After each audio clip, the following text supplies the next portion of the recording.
I've talked about doing a video on this for a while. And so today I gave myself the challenge and I said, okay, look through first round draft picks. Guys who may have been really highly touted, drafted early, for the most part drafted early, who have turned out to be either defensive forwards, depth guys, not necessarily what they were expected to be when they were drafted. The lowest draft pick on here is a number 20. And I understand number 20, you might be saying, well, we didn't, you don't really have expectations with 20, but sometimes you do. Sometimes you expect a little more than what you get.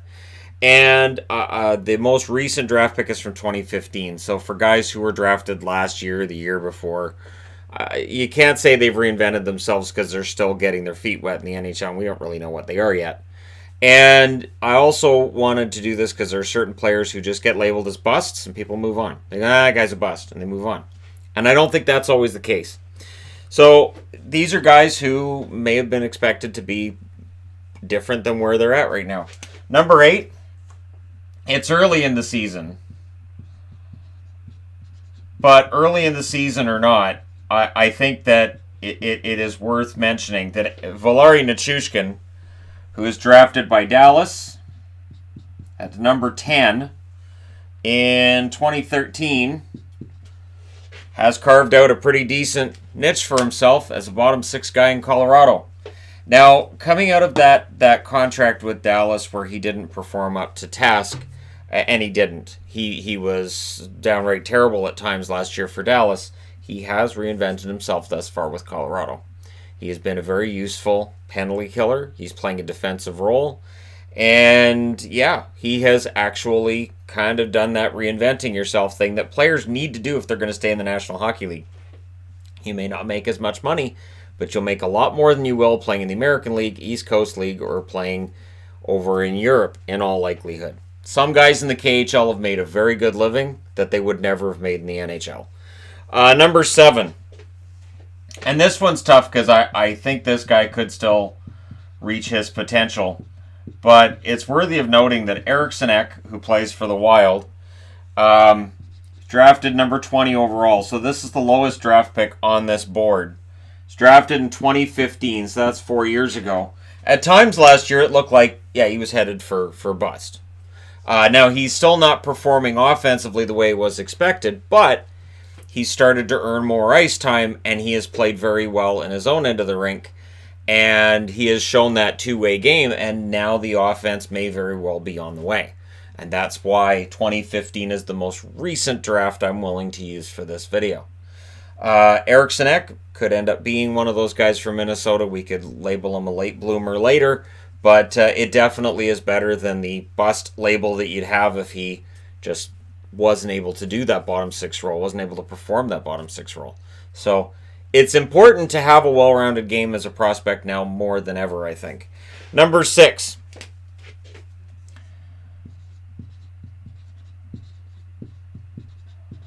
There are rumors that Sam Bennett may find his way out of Calgary at some point. Whenever there's talk of trading somebody every now and then, Bennett's name will come up, and it makes sense. He's drafted 4th overall in 2014. There may very well be a team out there that looks at Bennett and says, we can make him what he was supposed to be before his draft year, or during his draft year. Now, he was rated by some as the number 1 prospect in that draft in 2014. And that was an excellent draft overall. And the fact that he was rated that highly means the talent's there. Now, what he's done in Calgary is he's shown that sandpaper. He has been willing to drop the gloves if he needs to. And he's really, I think, changed his game in order to stay in the NHL. He's probably never going to reach the upper limit of what he could have been. But again, this video is about guys who carve out a niche in the NHL and make it so they are important to their team, even if it's not for the reasons that they drafted them highly. So for me, Bennett gets number 6 on the board. Number 5.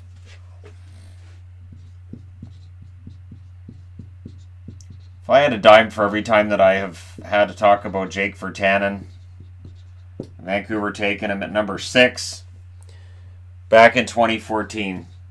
Here's the deal. You can't defend taking him over Ehlers and Nylander. You can't. You can't defend taking him that high. He wasn't rated that high by anybody going into that draft. But He's on the team. He's scoring at a 20-goal pace. He could put up 35, 40 points this year. He's a useful forward. He does provide some sandpaper for a Vancouver team that needs that. He does score goals. Not anywhere near what was expected when he was drafted, but while he may never be a top-line forward, he is, at the very least, a third-line energy forward, and he does look like a fixture for the Vancouver Canucks going forward. Again, he will never live up to that draft ranking. It'll never happen. But has he successfully reinvented himself? Yes. I believe he has, and I believe he has found himself a nice, comfortable spot in that Vancouver lineup. And yeah, he'll never get to whatever. You'll never forget about the Nylander pick. Although he does cost a lot less than William Nylander, so there's that part of it as well. But that's a whole other debate to have at another time when we get into who is potentially overpaid in the NHL. I will do a video over the next while at some point on who I believe is overpaid at the NHL level. And the funny thing is, I don't think William Nylander right now is, based on contracts that have been signed since William Nylander, but I need to do the research and then we can go, yeah, no, he is, or not really. But again, I got to do that research first. Number 4. This is an exception. So this is an exception to what this whole video is. But, and yes, for people who are going to say, it's not Anthony DeAngelo. When he was drafted, it was. And he said, everybody call me Tony. And they go, okay, we'll call you Tony.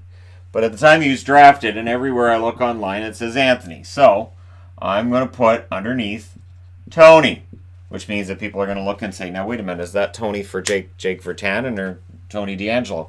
Call him Tony Virtanen. I don't think he's going to care. But Shotgun Tony doesn't work. Now, at number 19, Anthony DeAngelo being drafted that late was very noteworthy. When he was drafted in 2014 by Stevie Yzerman and the Tampa Bay Lightning, there were some that thought this was a mistake.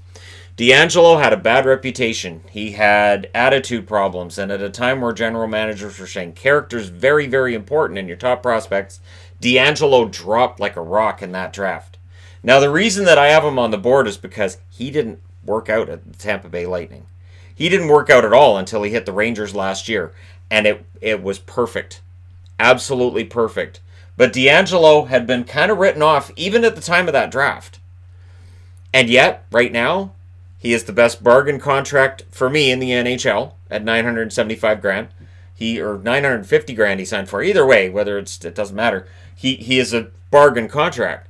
For a guy that was considered an attitude problem, and this guy's got issues, he has 20 points right now. And that's not over a full season. That's over barely, it's 29 games, 20 points. It's not very many games to get to 20 points. He projects right now to score about 50 points. And he signed for less than $1 million. Now, he may sign for less. He may have not got great offers because either the Rangers might be trying to pay him on the cheap, or maybe because of attitude talk and all this, maybe it's dropped the amount of money that he can demand. But he's going to command some major money next summer. And this was a guy that, again, when he was drafted in the first round, there were people that said Tampa just threw away their first-round draft pick. And then when DeAngelo didn't make it with Tampa, there were those that said, see, DeAngelo has reinvented himself for the better and actually has become a far more prominent scoring defenseman than I think anybody thought when he was drafted in 2014. So again, this is where, drafting is really hit and miss. And even Tampa, when they got a hit, it looked like a miss at the time, and they ended up trading him out. And I think DeAngelo's the kind of defenseman Tampa could use right now to back up Hedman, and it's really strange, isn't it? Because he's with the Rangers. That Rangers-Tampa Bay thing continues to exist. It's really, really weird. Number 3. The reason I'm wearing a Dallas jersey is simple. Dallas appears on this list more than once.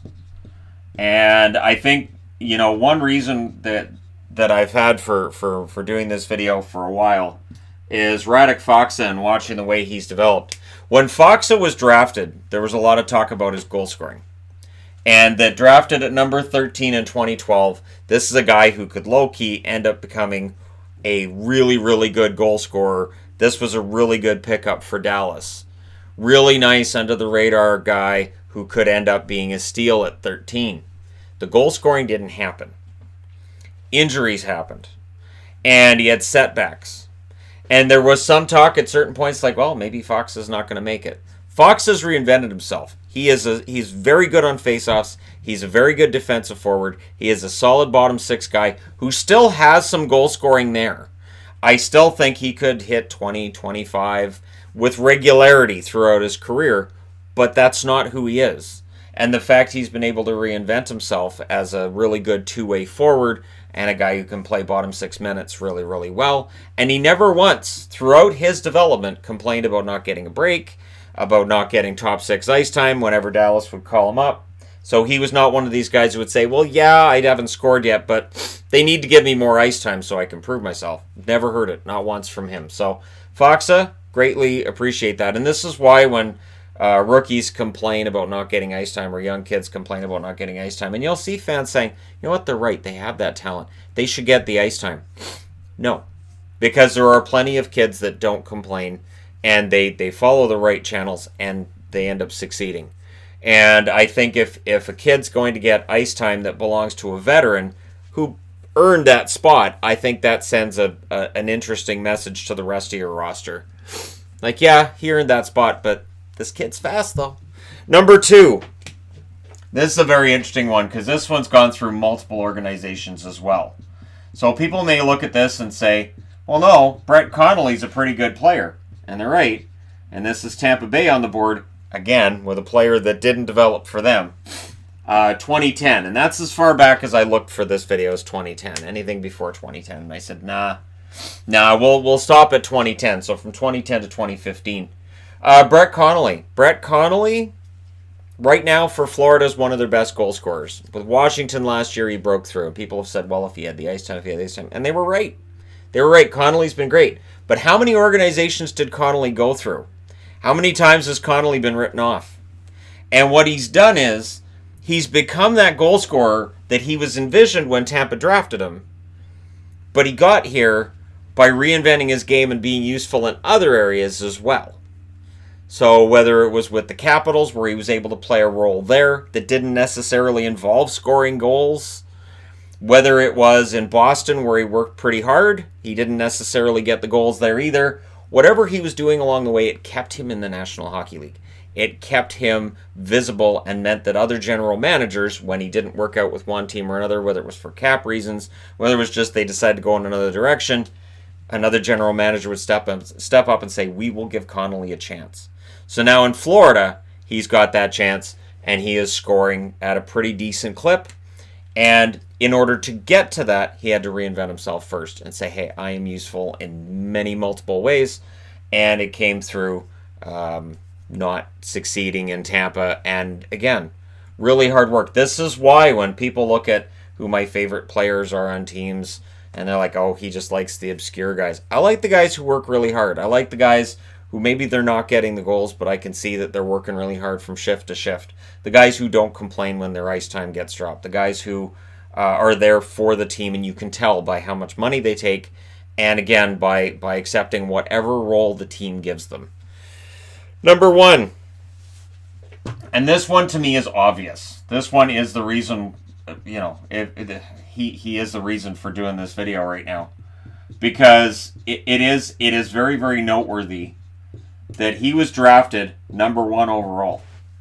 And when he was drafted number 1 overall, and I've got the magazines to prove it, I got the yearbooks to prove it. Ryan Nugent-Hopkins, he is part of this. Him and Taylor Hall are going to lead the Edmonton Oilers out of the cellar. And he's going to be this great first-line center. He could end up scoring 100 points. I have yearbooks here that say it is a matter of time until Nugent-Hopkins hits 100 points in the NHL. This kid has all the talent in the world to be a 100-point player. And Hall was going to hit 50 goals as well. Ryan Nugent-Hopkins, since debuting in the NHL, what started out as a disappointment on some level, not his rookie year. His rookie year was good, but the fact that those point totals never quite got to where they were supposed to. What started out as disappointment over that has turned into he might be one of the best prototypical second/third line centers in the National Hockey League. And while you might be able to look at his cap hit and go, that seems a little bit high, and that argument could be made, and again, I'm not making that here. he has absolutely reinvented himself as a key component of the Edmonton Oilers that has nothing to do with a potential for 100 points, nothing to do with goals. It is everything else he does in the game. It is his face-offs, it is his depth, the effort, and the work. Number 1 draft pick in 2011, never reached the heights of most number 1 draft picks over the last decade. He doesn't need to. And for the Edmonton Oilers, he's still there. He survived all of these purges they've had of their roster, because when they purged guys like Eberle and guys like Hall, there were talks of Nugent-Hopkins potentially getting moved out at times when this team would be failing, but whoever's been in charge has ultimately looked at Nugent-Hopkins and said, we want that guy in our lineup, whether it's for his hard work, whether it is for his ability to be that third-line center or second-line center. And again, when you think about the Oilers, if you have McDavid at 1, Draisaitl at 2, and Nugent-Hopkins at 3, and if you have them with 6 wingers who are really good wingers, decent wingers, sort of along the lines of Pittsburgh's, they don't have to be really expensive, but they just guys that play their roles really, really well, and if they can make that happen, they could have the best 1, 2, 3 in the NHL when it comes to center, and Nugent-Hopkins would be a part of that. And he's still relatively young, being drafted first overall a little over 8 years ago. So he's not old by any stretch. He may be in the current NHL, where I think the average age is 21 and a half now. It's ridiculous, isn't it? But Nugent-Hopkins, I feel, has really reinvented himself from where he was drafted and what he was expected to be to what he is right now. And for that reason, I give him the number 1 spot. So let me know what you guys think. Which first-round draft pick was drafted to be a big star, potentially, and has reinvented themselves to be a pretty good depth guy? I thought about throwing Larson up here, but Larson's a very divisive player at times. But I think Larson's a guy who's shown that when he's healthy and he's on, he can be a good top 4 defenseman. He'll never be what he was expected to be when New Jersey drafted him, but still very useful at times. And I know he's had a rough year this year with injuries and whatnot. So I give him an honorable mention. But let me know what you guys think in the comments section below as always. Don't forget to hit like and subscribe if you're browsing your way through. You just happened upon this video. And hey, thank you guys so much for all your support, especially on Patreon. Connor Campbell and Connor Rod, who have supported this channel through Patreon. Thank you guys so much for your patronage. And thank you to everybody else who watches and supports this channel. And hey, again, let me know what you guys think about who in the NHL right now has become the new Manny Malhotra. Manny Malhotra being, to me, the ultimate example of a guy who was drafted to be one thing and then morphed into something else and had a pretty good career playing that role, even though it was never quite what was expected. Thank you guys so much for all your support, and I will talk to you again soon.